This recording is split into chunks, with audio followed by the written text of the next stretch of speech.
Hello guys, तेजाक्षी teaching classes में आप सभी का स्वागत है। और मैं आपकी ये पार्ट 2 लेकर के आई हूँ साइकोलॉजी का। जो अपना टॉपिक पिछले वीडियो में आपने देखा होगा, अधिगम में उसके निहितार्थ, उसका पार्ट 2 है। नेक्स्ट क्वेश्चन अपन करते हैं। 2 पार्ट में ही मैं इसको कंप्लीट करने की पूरी कोशिश करूँगी। अधिगम के लिए क्या आवश्यक है? स्वानुभव, स्वचिंतन, स्वक्रिया, दिए गए सभी। तो दिए गए सभी निम्न में से अधिगम होता है सक्रिय रहकर। जब सीखने की प्रक्रिया में प्रगति एक समान रहती है तो इसे क्या कहते हैं? तो इसे कहते हैं सरल रेखीय वक्र। निम्नलिखित में से कौन सा उदाहरण अधिगम को प्रदर्शित करता है? हाथ जोड़कर अध्यापक का अभिवादन करना।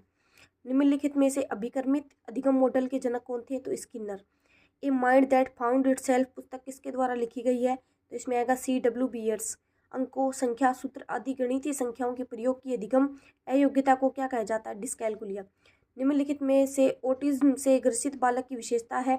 संप्रेषण कमजोर, रूढ़िबद्ध व्यवहार, सामाजिक अंतःक्रिया कमजोर, उपयुक्त सभी। तो इसमें आएगा उपयुक्त सभी।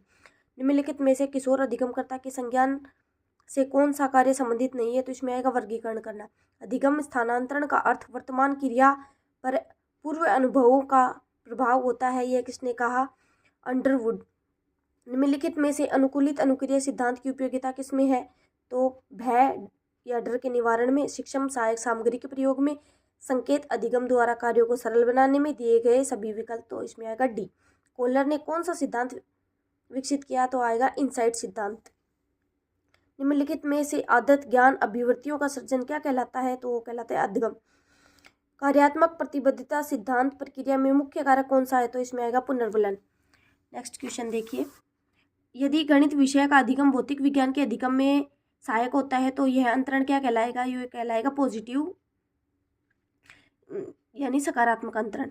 जब शरीर के एक अंग से सीखी गई कौशल का अंतरण स्वतः दूसरे अंग पर हो जाता है, यह अधिगम अंतरण क्या कहलाता है? द्विपक्षीय अंतरण। पुरस्कार और दंड का अनुचित प्रयोग अधिगम को क्या बनाता है? प्रभावहीन। निम्नलिखित में से रचनावादी अधिगम का उदाहरण कौन सा नहीं है? तो इसमें आएगा पाठ्यपुस्तक का अध्ययन।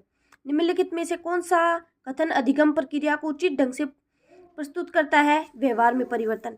पावलाव के शास्त्रीय अनुबंधन में पहले ध्वनि तत्पश्चात भोजन प्रस्तुत किया जाता है। अल्बर्ट बांडुरा द्वारा प्रस्तावित अधिगम का सिद्धांत कौन सा है? तो उसमें आएगा सामाजिक अधिगम का सिद्धांत। अल्बर्ट बांडुरा ने दिया था।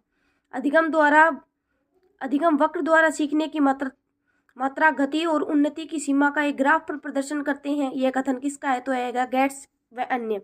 जेरोम ब्रूनर ने अधिगम की कितनी अवस्थाएं बताई? तो 3।